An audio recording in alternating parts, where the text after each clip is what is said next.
selamat datang di podcast teman Rafida. Di sini saya hostnya Rafida Kutsiana, dan di sini saya kedatangan narasumber yang sangat amat aktif, inspiratif, dan membantu memberikan motivasi di episode kali ini. Nah, tema podcast kali ini yaitu tentang konten kreator profesi pada masa kini. Dan di sini narasumbernya yang bernama Dinda Apritridinanti. Halo teman-teman semuanya, di sini aku Dinda Apritridinanti yang akan menjadi narasumber pada episode podcast hari ini.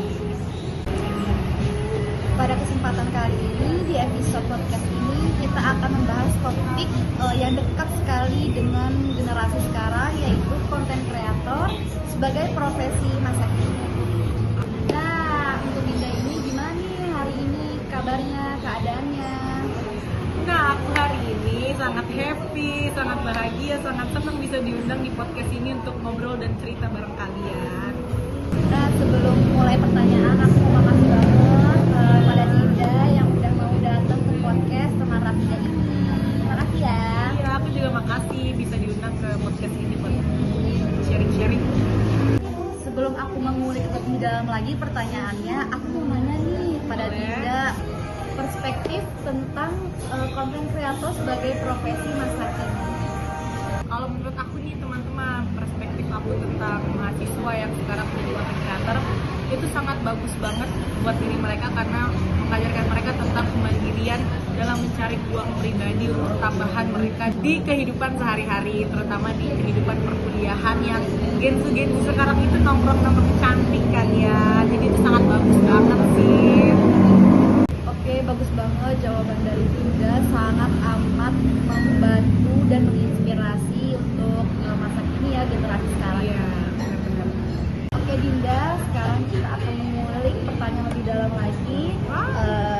Jadi pertanyaan di sini, menurut kamu gimana sih tentang profesi konten kreator ini di masa sekarang yang sangat amat diminati oleh anak muda atau Gen Z? Ya, kalau secara aku pribadi, kenapa pada saat ini para Gen Z dan anak muda itu sangat suka menjadi konten kreator karena pekerjaannya fleksibel. Mereka bisa menjadi buat konten a day in my life, keseharian mereka di kampus, keseharian mereka nongkrong, keseharian mereka di kosan, ataupun mereka pergi kemana-kemana. Jadi menurut aku itu pendapatan dan keuntungan yang bisa mereka dapatkan menjadi seorang konten kreator dengan media sosial yang mereka gunakan, dan itu dapat memberikan dampak positif buat mereka sendiri. Oh, berarti menurut Dinda ini sangat amat menarik ya? Iya, menarik banget. Untuk kehidupan Gen Z yang lebih, dia tuh kreatif, Iya. Dia lebih bisa menjadi dirinya sendiri. Oke, lanjut. Bagi Dinda ini, gimana sih menurut kamu konten kreator ini termasuk pekerjaan seperti apa sih? Menurut aku pekerjaan sebagai seorang content creator itu bisa banyak menginspirasi banyak orang, bukan hanya di kalangan Gen Z aja ya, di kalangan milenial ataupun kalangan lainnya, karena emang benar-benar bisa memberikan dampak baik lah, apalagi konten kita penuh dengan edukasi, penuh dengan pendidikan ataupun memotivasi banyak orang. Jadi menurut aku pekerjaan content creator ini perlu didalami untuk kedepannya itu bisa menjadi konten kreator yang sukses dan baik dan bisa menginspirasi bagi anak muda sekarang.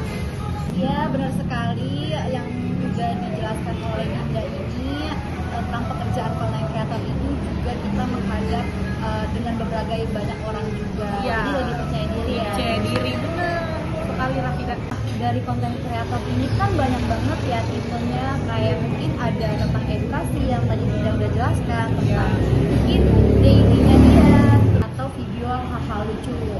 Nah, aku mau nanya nih, menurut Dinda gimana sih cara mengatasi atau tips ya untuk pemula untuk melakukan membuat konten tersebut? Gimana nih?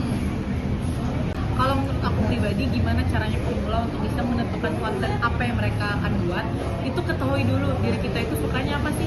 Kalau kita sukanya makan kayak aku, berarti kita bisa buat konten makan-makan, cari makanan viral, cari makanan yang kita suka, yang unik, yang bisa kita kasih ke para audiens kita. Terus kalau misalnya kita suka fashion, berarti kita bisa tuh buat konten OOTD kita sehari-hari, buat gimana caranya bisa tampil lebih oke, lebih maksimal untuk para audiens kita. kayak day in my life, semuanya tadi kayak aku bilang edukasi, itu bisa banget kita ketahui apa yang kita suka dari diri kita sih, menurut aku kayak gitu. Wah, keren banget nih tips dari Dinda ini, sangat amat bisa dicontoh ya guys untuk para pemula yang ingin mencoba membuat konten. Jadi kita harus lebih mengulik lagi ya apa yang kita suka. Nah, sebelum lanjut ke pertanyaan selanjutnya, aku mau nanya nih, pesan dan pesan di episode podcast kali ini di teman Rafidah, gimana nih menurut Dinda? Oke, kalau pesan dan kesan dari aku, jangan pernah takut untuk mencoba hal-hal kecil menjadi seorang Oke, kalau aku sendiri, aku suka banget buat konten-konten kepribadian aku di kuliah bareng teman-teman, keseruan aku makan, kegiatan aku di kampus, aku ngapain, aku makan apa pada saat itu, terus gimana aku ngelakuin kegiatan di kampus, itu aku suka banget di videoin dan aku upload di sosial media aku. Nah, sangat menarik nih untuk teman-teman ya, bisa dicontoh dan bisa dilakukan juga. Walaupun nanti masih malu-malu, mungkin dari kalian yang masih malu-malu untuk memulai membuat konten, bisa juga kita diawali bersama teman-teman, di-share di sosial media, seperti itu ya Dinda. Iya. Dan kita sudah di ujung acara. Sebelumnya aku mau terakhir bertanya nih ke Dinda, pesan dan pesan di episode podcast kali ini di teman Rafidah, gimana nih menurut Dinda? Oke, kalau pesan dan kesan dari aku, jangan pernah takut untuk mencoba hal-hal kecil menjadi seorang content creator, karena dari hal kecil itu bisa menjadi hal yang besar buat kita.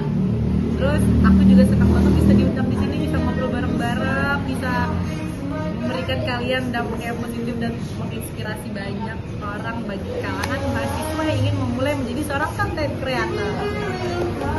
Kita sudah berada di akhir podcast.